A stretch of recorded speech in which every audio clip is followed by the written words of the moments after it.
So 'iBomma' Ravi అరెస్ట్‌తో ఊరట చెందిన Telugu cinema పరిశ్రమ పెద్దలు 4 రోజులు తిరగకముందే మళ్ళీ షాక్ తగిలింది. రవిని అరెస్ట్ చేసిన పోలీసులు అతడితోనే 'ఐబొమ్మ', 'బప్పం' సైట్లను క్లోజ్ చేయించిన సంగతి తెలిసిందే. అయితే 'ఐబొమ్మ 1' పేరుతో గురువారం కొత్త వెబ్‌సైట్ కనిపించడం కలకలం రేపింది. ఈ సైట్‌లో కొత్త సినిమాలు కనిపించగా వాటిపై క్లిక్ చేస్తే మూవీ రూల్స్ అనే పైరసీ ప్లాట్‌ఫామ్‌కు రీడైరెక్ట్ అవుతున్నది.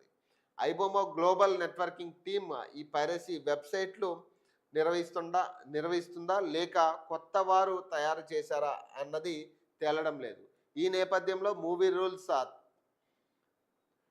తమిళ్ ఎంవీ వంటి సైట్లపై కూడా చర్యలకు పోలీసులు సిద్ధమవుతున్నారు. ఇమ్మడి రవి 'ఐబొమ్మ', 'బప్పం', 'ఐరాధ' అనే 3 వెబ్‌సైట్‌లను నిర్వహించాడు. ఇందులో 'ఐబొమ్మ' పాపులర్ డొమైన్ కాగా రవి అరెస్టు తర్వాత మరింత ట్రెండింగ్‌లోకి వెళ్ళింది. ఈ నేపథ్యంలో దీన్ని చాలామంది పైరసీదారులు ఉపయోగించుకునే అవకాశం ఉంది. అలాగే 'ఐబొమ్మ' క్లోజ్ కావడంతో ఆ వెబ్‌సైట్‌ను కొత్త వెబ్‌సైట్‌లు పుట్టుకొస్తున్నాయి. తాజాగా కనిపిస్తున్న 'ఐబొమ్మ 1' కూడా అలాంటిదే. ఈ సైట్‌లో సినిమాలు లేకపోయినప్పటికీ థంబ్‌నెయిల్ పై క్లిక్ చేస్తే అవి మూవీ రూల్స్ అనే పైరసీ వెబ్‌సైట్‌కు రీడైరెక్ట్ అవుతున్నాయి. ఈ విషయం విపరీతంగా ప్రచారం అవడంతో సిటీ సైబర్ క్రైమ్ పోలీసులు స్పందించారు. 'ఐబొమ్మ 1' వెబ్‌సైట్‌లో సినిమాలకు సంబంధించిన రివ్యూలు మాత్రమే వస్తున్నాయని, ఎక్కడికి రీడైరెక్ట్ కావడం లేదని, సినిమాలు ఓపెన్ కావడం లేదని స్పష్టం ఇచ్చారు. అయితే పొద్దంతా మూవీ రూల్స్‌కు రీడైరెక్ట్ అయిన పోలీసు ప్రకటన చేసిన తర్వాత ఓపెన్ చేస్తే వివిధ సినిమాల ట్రైలర్ రివ్యూలు మాత్రమే వచ్చాయి. ఇక్కడ విషయం ఏందంటే ఇప్పుడు చాలా చాలా కీలకమైన చర్చ ఇది. 'ఐబొమ్మ' రవికి సంబంధించి ఆయన అరెస్ట్‌కి సంబంధించి చాలా కీలకమైన చర్చ జరుగుతా ఉంది బయట. అసలు బేసిక్‌గా పబ్లిక్ ఎవరు కూడా ఈయన్ని తప్పు అని చెప్పట్లే ఎవరు కూడా. నాకు తెలిసి ఇప్పటి వరకు మాట్లాడిన ఏ పబ్లిక్ గాని, ఇన్‌ఫ్లుయెన్సర్స్ కొంతమంది వీడియోలు పెడతా ఉన్నారు. వాళ్ళు కూడా ఈయన చేసింది కరెక్ట్ అంటున్నారు. ఇప్పుడు చిరంజీవి, నాగార్జున వీళ్ళందరూ బెంజ్ కార్‌లో వచ్చి ప్రెస్ మీట్‌కి హాజరయ్యిర్రు. ఆ! వాళ్ళు టికెట్ రేట్లు పెంచుకోవడానికి గవర్నమెంట్ అవకాశం ఇస్తుంది. ఇటొచ్చి ప్రజలకే మేమే అక్కడ టారిఫ్‌లు కట్టాల్సిన పరిస్థితి. దాదాపు 1500 నుంచి 2000 టికెట్ అమ్మిన రోజులు కూడా ఉన్నాయి పెద్ద సినిమాలకి ఫస్ట్ డే మొదటి రోజు. సో వాళ్ళ కలెక్షన్స్ కోసం ప్రజల మీద ఇవన్నీ రుద్దుతా ఉన్నారు. ఒక సామాన్యుడికి సినిమాని దూరం చేస్తున్నారని ప్రజలు ఆగ్రహం వ్యక్తం చేస్తున్నారు ఈ అంశంలో. 'ఐబొమ్మ' సైట్ పోవడం వల్ల ప్రజలు విచారం తెలుపుతున్నారు తప్పితే ఎక్కడా కూడా సినిమా ఇండస్ట్రీకి మేలు జరిగిందని ఏ ఒక్కడు మాట్లాడట్లేదు. ప్రజలు ఓపెన్‌గా చెప్తున్నది. మరి ఎందుకు ఈ పరిస్థితి? ఇప్పుడు సజ్జనార్ గారు మొత్తం అందరి దృష్టిలో ఒక నెగెటివ్ ఇంపాక్ట్ క్రియేట్ అవుతుంది సజ్జనార్ గారి మీద ప్రజల్లో ప్రధానంగా. మరి ప్రజల టికెట్ల పరిస్థితి ఏంది? మరి ఇప్పుడు ఎవరైతే ప్రొడ్యూసర్లు సోకాల్డ్ ఉన్నారో మరి వీళ్ళు టికెట్ ప్రైస్ తగ్గిస్తారు అప్పుడు గవర్నమెంట్ రేట్ల ప్రకారం అమ్మే పరిస్థితి ఉంటుందా అనేది ప్రజలు క్వశ్చన్ చేస్తూ ఉన్నారు. సజ్జనార్ గారిని మరి మీరు కూడా దాని మీద కూడా టేక్ కేర్ చేయండి అని సజ్జనార్ గారికి ట్వీట్ చేస్తూ ఉన్నారు చాలామంది. మరి ఈ నేపథ్యంలో సజ్జనార్ గారికి విమర్శలు ఎక్కువ వస్తూ ఉన్నాయి. ఈ విషయంలో విమర్శలు ఎక్కువ వస్తూ ఉన్నాయి. 'ఐబొమ్మ' రవి హీరో అవుతా ఉన్నాడు.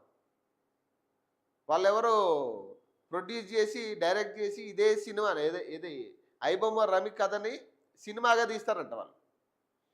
అంటే దీన్ని కూడా మార్కెటింగ్‌కి ఉపయోగించుకునే పరిస్థితి ఉంది ఇప్పుడు సినిమా ఇండస్ట్రీ. ఇప్పుడు ఈ 'ఐబొమ్మ' రవి కథని సినిమా తీస్తారంట. మరి దీన్ని కూడా మార్కెటింగ్ చేసి మళ్ళీ ఎక్కువ టికెట్ రేట్లు పెట్టి అమ్మే పరిస్థితి ఉంటుంది మళ్ళీ ఆ సినిమా తీసిన తర్వాత. మరి అది చూసే పరిస్థితి కూడా ప్రజలకు కలిగించరు. ఇప్పుడు ప్రజలు ఏమంటున్నారు? దాన్ని మేము 'ఐబొమ్మ'లని చూస్తాం అంటున్నారు వాళ్ళు. కొంతమంది కామెంట్ చేస్తే కింద ఇప్పుడు ఇట్లా ఒక సినిమా వస్తుంది, 'ఐబొమ్మ' రవి మీద ఆయన జీవిత చరిత్ర మీద ఒక సినిమా తీయబోతున్నారు అని చెప్పి ఒక డీటెయిల్స్ పెడితే దాని కింద కామెంట్స్ అంతా కూడా ఈ సినిమాని మేము 'ఐబొమ్మ'లని చూస్తామంటున్నారు ప్రజలు. ఇప్పుడు తప్పు చేసిండు, అరెస్ట్ చేయాలి, కంపల్సరీ అరెస్ట్ చేయాలి. తప్పు చేసిండు, 100% అది తప్పు. సో ఇక్కడ పర్సనల్ డేటా మొత్తం కూడా హ్యాక్ అయింది కాబట్టి, సో అందరి డేటా కూడా ఇప్పుడు రిస్క్లో ఉన్న పరిస్థితి. ఎవరెవరి డేటా, 50 లక్షల మంది ప్రజల డేటాని కాపాడాల్సిన బాధ్యత పోలీసుల మీద ఉంది, 100% ఉంది. అది తప్పు. బెట్టింగ్ యాప్స్ కానీ లేదా లోన్ యాప్స్గా లేకపోతే ఇతర వాటికి ఆ డేటాను యూజ్ చేసిరు అనేది చాలా కీలకంగా మారింది. ఇక్కడ నా డేటా నాది డేటాలో ఏముంది కాదు, నేను పొలం పనులకి చేసేటోని లేదా కూలి పని చేసుకుని బతికేటోని, నా డేటాలో ఏముంటుందని అనుకోవచ్చు. కానీ మన డేటాతో ఎన్నో రకాల విషయాలు చేయొచ్చు.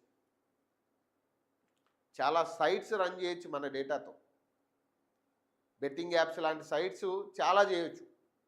మన పేరు బెట్టింగ్స్ కట్టవచ్చు, లోన్స్ తీసుకోవచ్చు. సో ఇన్ని రకాలుగా వాడే పరిస్థితి ఉంటుంది. సో చివరికి వచ్చి శిక్ష ఎవరికి పడుతుందంటే ఆ డేటా ఎవరిది, నాది లేదా మీది.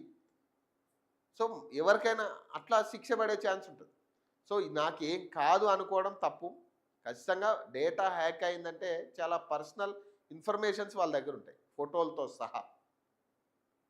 మరి ఇవన్నిటినీ కూడా పోలీసులు ఒకటొకటిగా బయటకు తీసుకొచ్చే ప్రయత్నం చేస్తూ ఉన్నారు. ఆ డేటా ఎవరికి అమ్మారు, ఆ డేటాతో ఏం చేశారనేది చాలా కీలకంగా మారింది. ఈ ఐబొమ్మ రవి వెనక ఎవరున్నారనేది కూడా చాలా కీలక ప్రశ్నలు బయటకు వస్తూ ఉన్నాయి. సో ఈ నేపథ్యంలో అంటే ప్రజలు ఎంతో కొంతమంది తెలిసో తెలియకో మాట్లాడే విషయాలు మాట్లాడుతున్నారు. కానీ ఇక ఒక సినిమా ఇండస్ట్రీకి సంబంధించిన అంశం కాదు ఇది. ఇప్పుడు దేశ భద్రతకి సంబంధించిన విషయం ఇది, రాష్ట్ర భద్రత సంబంధించిన విషయం ఇది. ఇది ఒక సినిమా ఇండస్ట్రీకి సంబంధించిన విషయం కాదు. కేవలం సినిమాలు పైరసీ చేయడం వల్ల అతన్ని అరెస్ట్ చేసిరు అనేది కూడా కాదు. సినిమాల పైరసీ చేస్తూ ఇటు గవర్నమెంట్కి సంబంధించిన డేటా, ఇటు ప్రజలకు సంబంధించిన డేటా, టోటల్ ఓటర్ల జాబితా మొత్తం అతని దగ్గర ఉంది.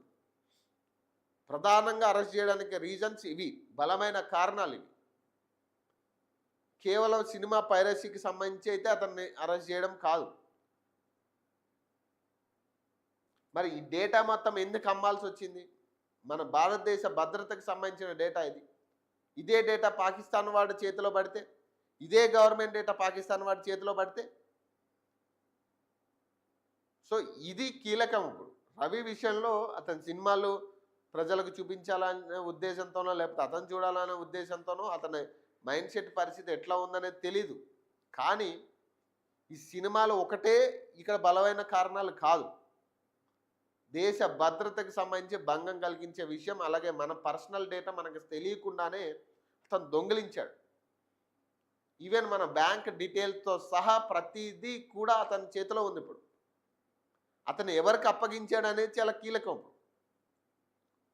ఇవన్నీ తెలియాల్సి ఉంది. సో అతను హీరో కాదు, హీరోని దయచేసి చేయొద్దు. కేవలం మీరు ఒక పర్స్పెక్టివ్లోనే, ఒక సినిమా పర్స్పెక్టివ్లోనే ఆ ఐబొమ్మ రవి అనేటువంటి చూడొద్దు. ఇది మేము చెప్పాలనుకున్న మాట. ఎందుకంటే ప్రజలు మన పర్సనల్ డేటా చాలా సేఫ్గా పెట్టుకుంటారు. ఈ స్మార్ట్ ఫోన్స్ వచ్చిన తర్వాత అది చాలా ఈజీ అయింది హ్యాక్ చేసుకోవడానికి. సో ఇట్లాంటి వాళ్ళు ఏం చేస్తారంటే, మీరు ఐబొమ్మ సైట్కి వెళ్ళి ఒక మూవీ డౌన్లోడ్ చేసే లోపు మీ ఫోన్ మొత్తం స్కాన్ అవుతుంది. ఫోటోలు, వీడియోలు ఏది ఉన్నా కానీ, ఈవెన్ పర్సనల్ డేటా మొత్తం కూడా హ్యాక్ అవుతుంది, పాస్వర్డ్తో సహా. ATM card details, bank details, పాస్వర్డ్లు అన్నీ పోతాయి. ఇప్పుడు అదే జరిగింది ఇక్కడ ఐబొమ్మ రవి విషయంలో. అదే చేసిండు ఆయన. సో ఇది కేవలం సినిమా ఇండస్ట్రీకి సంబంధించిన అంశం కాదు. సినిమా ఇండస్ట్రీకి అంశం అనేది పైరసీ విషయంలో ఈ ఒక్క వెబ్సైట్ క్లోజ్ చేయడం వల్ల పైరసీ ఆగిపోతుందంటే కాదు. అది ఏదో ఒక రూపంలో మళ్ళీ పుట్టుకొస్తానే ఉంటాయి ఇవి. కానీ ఇక్కడ ఆపాల్సింది ఏంటంటే ఈ సైబర్ క్రైమ్స్ని ఆపాలి. ఇప్పుడు వీళ్ళు సైబర్ క్రైమ్స్ ఏవైతే జరుగుతున్నాయో వాటిని ఆపాలి. ఈ డేటాని యూజ్ చేసి ఎక్కడెక్కడ ఏం స్కామ్లు చేశారు అనేది తీయాలి ఇప్పుడు బయటకు.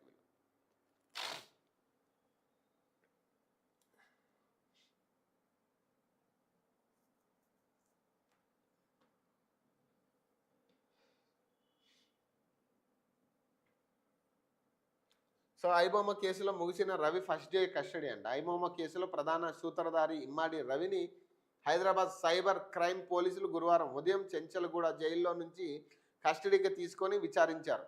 రవి కొంతకాలంగా నిర్వహించిన బ్యాంకు లావాదేవీలను పరిశీలించిన సైబర్ క్రైమ్ పోలీసులు అతని నెట్వర్క్ అలాగే ఇంటర్నెట్ సోర్స్ విదేశీ లింకులపై ప్రశ్నించినట్టు తెలిపింది. ఎన్ఆర్ఐ అకౌంట్లు, క్రిప్టో కరెన్సీ ట్రాన్సాక్షన్స్లు అలాగే పలు డిజిటల్ వాలెట్లతో పాటు దేశంలోని వివిధ బ్యాంకు ఖాతాలపై ఆరా తీసినట్టు సమాచారం. ఐబొమ్మ వెబ్సైట్ నిర్వహణలో ఉపయోగించిన ఐపీ అడ్రస్లు, సర్వర్ల కోసం ఎన్లార్జ్ ఐపీ మాస్క్ వాడడం, ఐపీ అడ్రస్లను మారుస్తూ కార్యకలాపాలు సాగించిన విధానంపై విచారించారని తెలిసింది. మరో 4 రోజులు కస్టడీలో ఉంచుకొని రవిని ప్రశ్నించనున్నారు.